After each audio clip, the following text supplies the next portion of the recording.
Good afternoon, everyone, and welcome to the first edition of NMH at 1 for this week. I'm your host, Priska Agnolo, and thank you so much for joining us here on NMH at 1.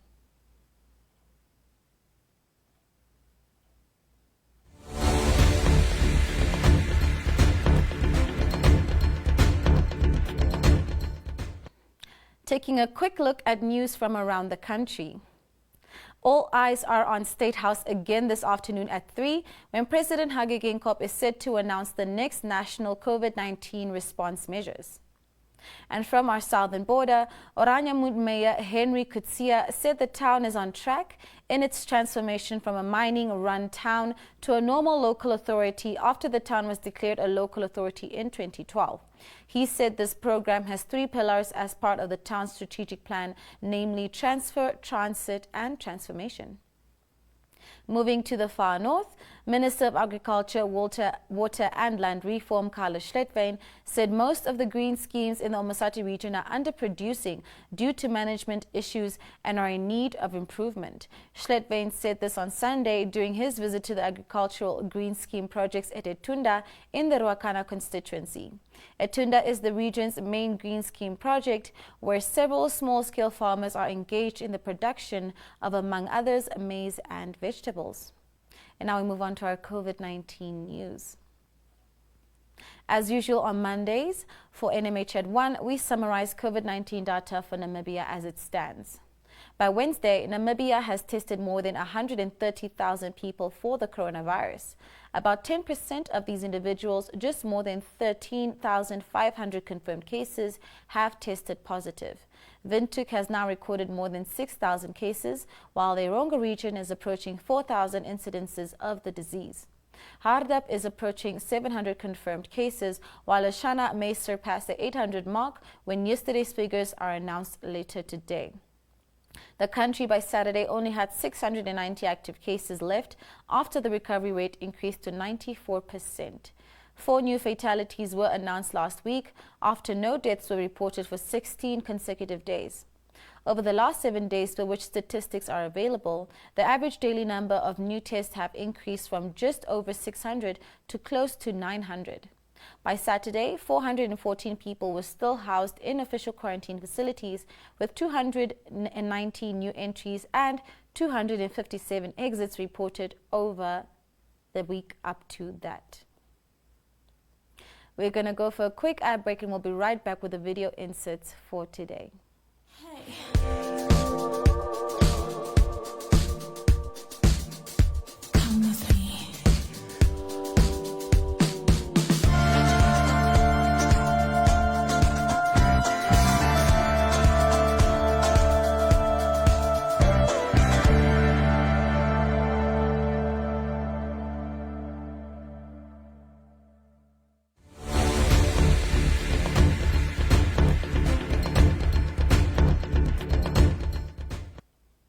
And now for our first video insert for the day. The chairperson of the Rundu Concerned Citizens Association, known as RCCA, Reginald Ndara, blames the SWAPO-led government for the situation at Rundu, where residents are deprived of basic services. This video clip by Kenya Kambowe was made while Ndara was addressing a rally in Rundu on Saturday. Head and a representative in the Rundu Town Council. And during this time, we have studied the situation within the SWAPO party-dominated Rundu Town Council and concluded that there is no possible way SWAPO could change the current situation in Rundu Town. Omake.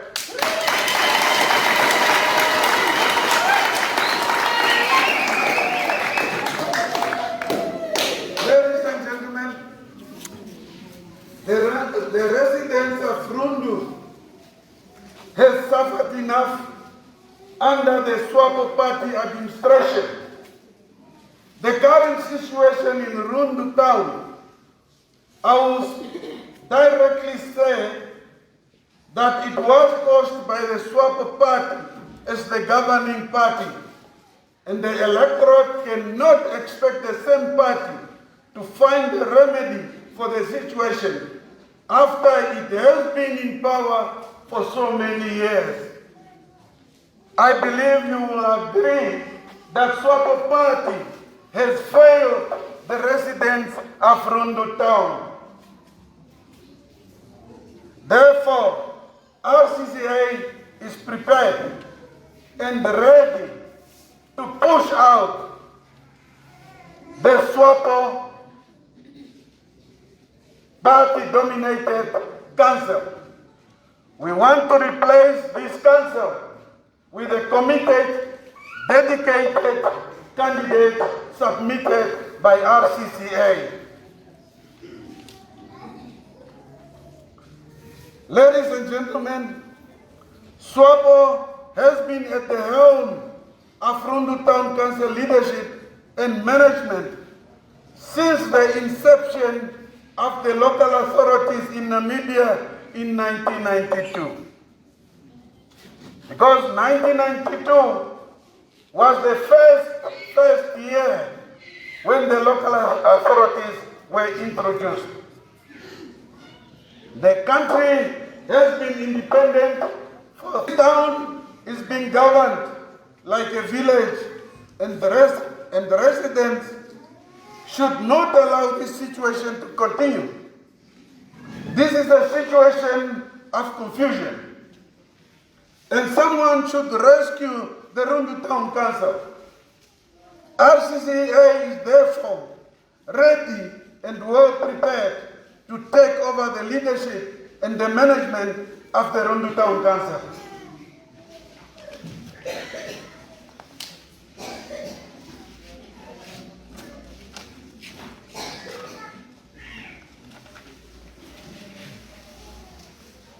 Just imagine on what happened or happening on the corporate agreement between a private debt collector and the Rundu Town Council recently. What a confusion it is. There is no doubt that organizational skills are absent. Ladies and gentlemen, I believe you will agree with me that organizational skills are at stake within the Rundu Town Council structures. Therefore, it's very, very important for us to prepare ourselves to take over, because SWAPO party dominated the Rundu Town Council has failed the resident of this town.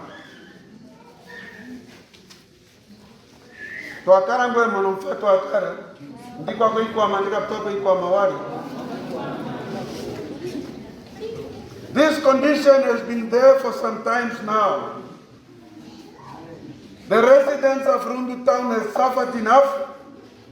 Look at what is happening at Ndama informal settlement and other parts of the town. People have been without water for a long period of time.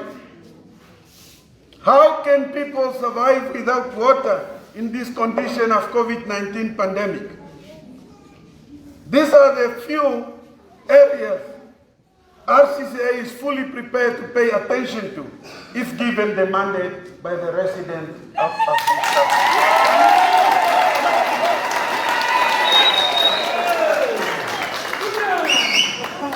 If elected, RCCA want to fully implement Section 30 of the Local Authority Act of 1992.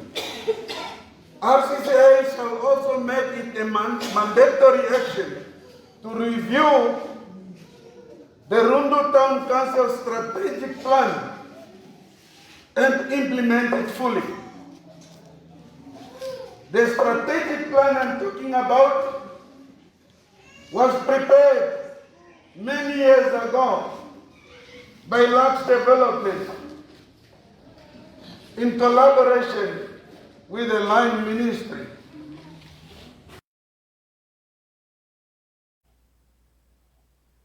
A group of about 50 people who face eviction at lodge units in Vanayeda demonstrated in front of the National Housing Enterprise on Friday to demand answers regarding their eviction and transfer of the lodge units to other individuals. The lodge units were built by the former Nasboker, which was responsible for all housing properties for workers who formerly lived in Katutura's compound in the 1980s. Claudia Reiter submitted this clip.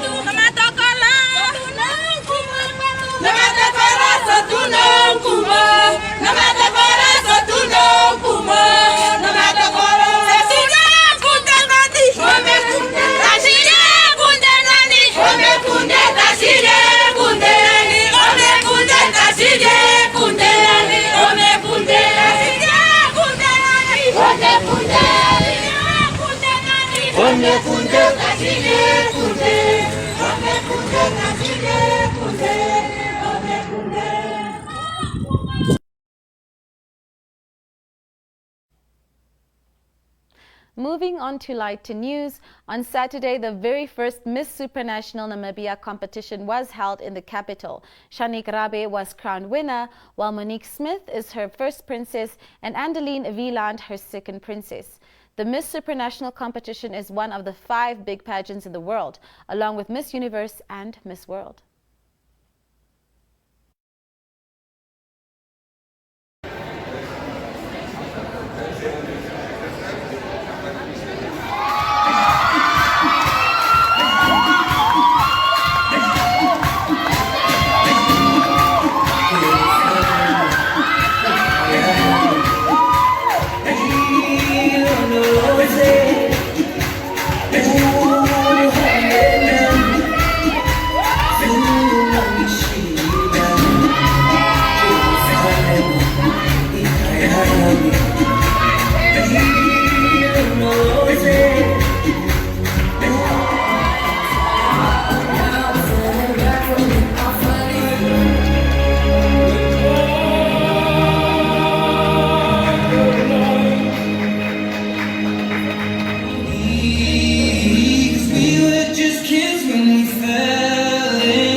Your second runner-up, Andeline Wieland.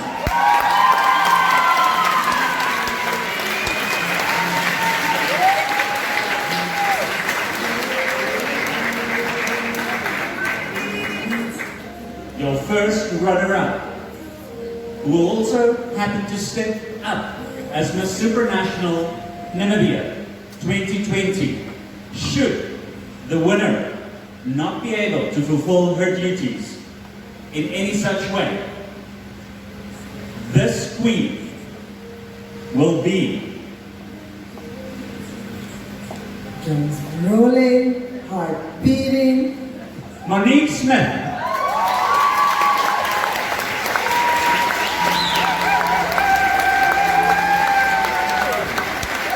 Please give a big round of applause. She is Miss Supranational Namibia 2020, Shanique Rabe.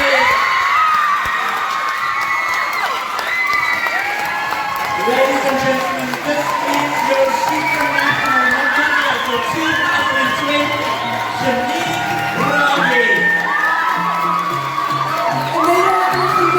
Good night, and thank you to our viewers who have been with us online, thank you to the audience here, whoever's with us here, please go outside and grab a glass of champagne with us and let's celebrate the Supranational 2020 Namibia Shanique!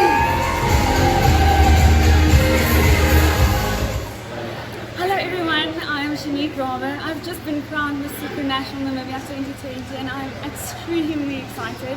I'm probably most excited for the From the Ground Up platform, which I can use to uplift my community.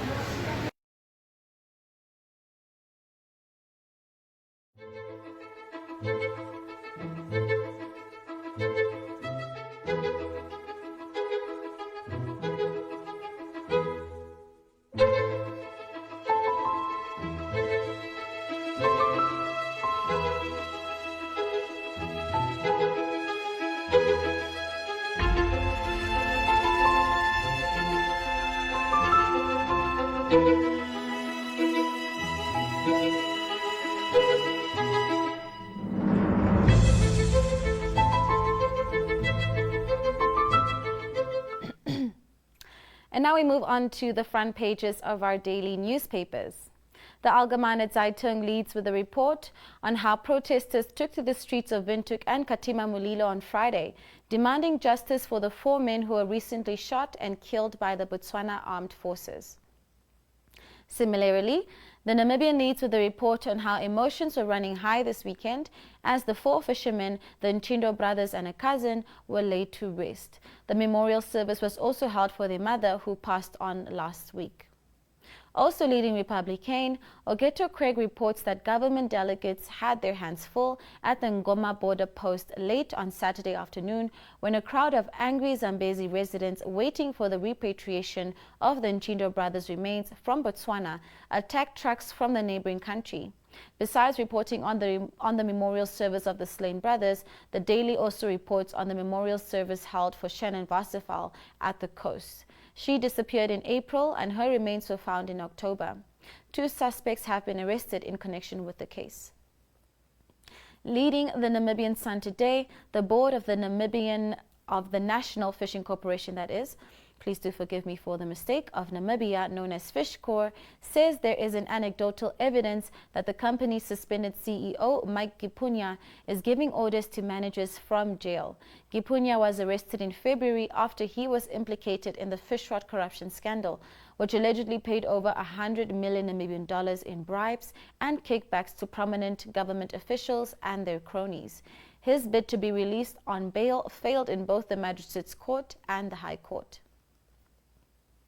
On the front page of the New Era, Evelyn de Klerk reports that family, friends and mourners from all walks of life bade farewell to the late Shannon Wasserfall in an emotional ceremony held in Kesemont over the weekend, while Maria Amakali reports how former Murray and Roberts managing director Jan Low testified last week that a fixing fee of 150,000 Namibian dollars was demanded by former roads contractor company chief executive Kelly Ngihulifwa, who allegedly told Low that co-accused Hafeni Nginamwami expected a payment for bringing both companies together for a construction job.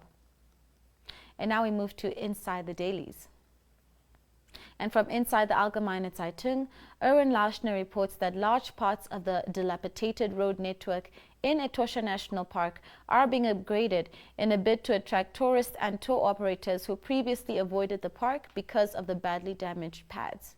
With an additional fee, maintenance should now take place more regularly.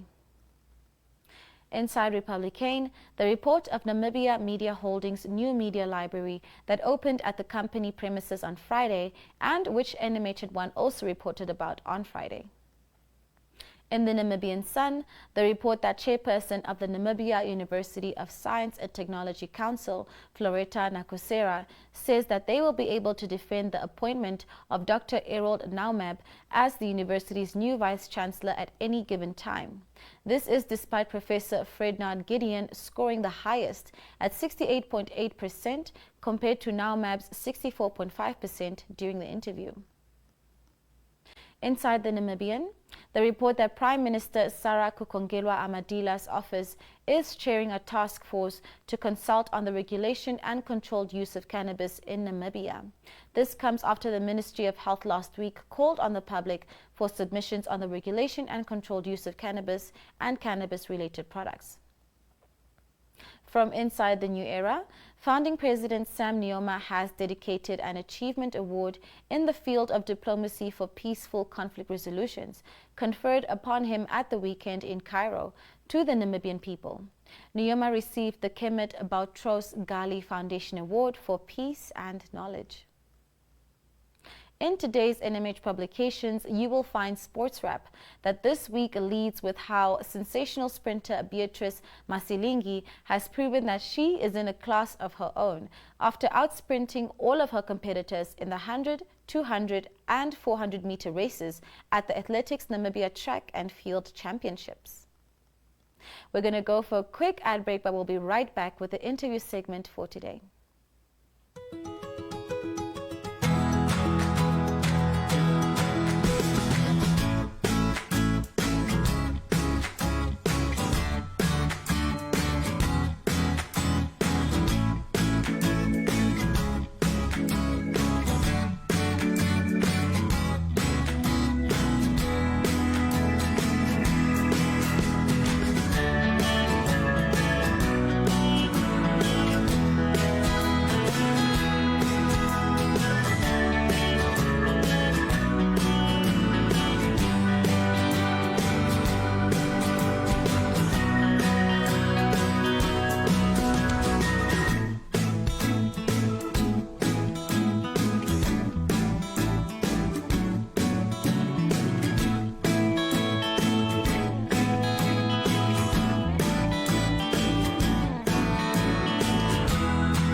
LPM party president Bernardo Swartboy yesterday said that Namibian politics have become less about nation building and more about ethnical gratification.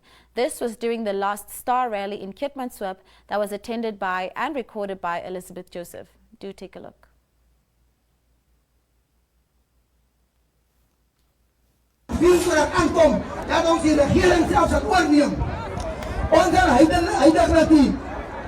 Streed verkiezing vat. Maar ons en nog een keer ons het besluit. Daarom neem ik de commissie af.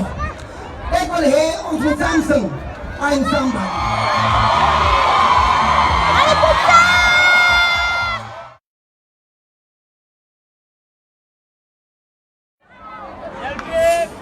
It's a great honor to be here with you today at this majestic meeting. It demonstrates a kind of political revival never seen before.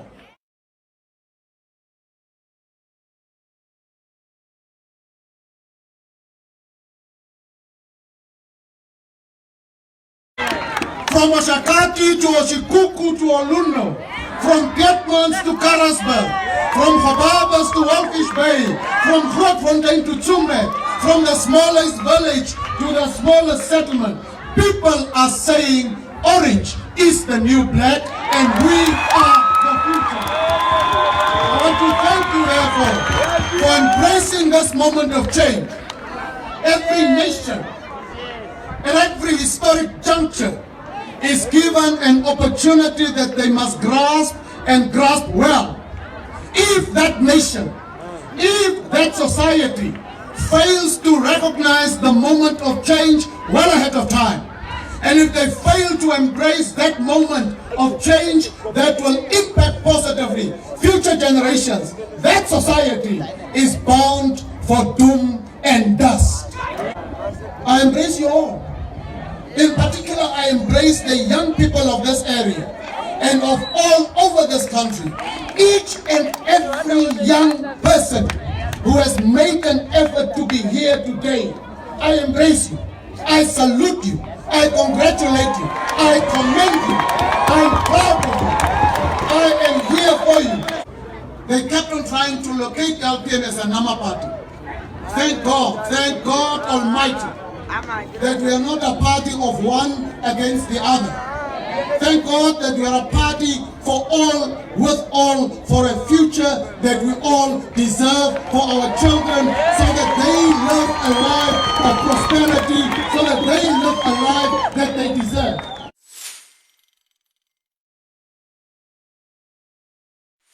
Let's not miscalculate, let's not undercalculate, and therefore let's not under-expect because if we do, for generations, children's lives will never ever be changed. Not this time. This time is too important. This moment is too critical. For after 30 years, we have learned the lesson of Swapo Party. We have seen the poor performance of that party. We have left it. We have lived through pain and anguish. We have lived through disappointment after disappointment. We have moved from poverty to extreme poverty. We have moved from houses that were built by apartheid government, the vier-kamer huisies. We've moved from those vier-kamer huisies to Simkayas. 30 years. It's a time long enough to judge any political party. It's a time long enough to understand what that party is capable of or is incapable of. We know this. We want change. We know also that our vote determines who leads us. That we know. The point is to arrive at voting for that change by our own action. And so today I'm elated, humbled, and indeed I embrace all of you where you are seated.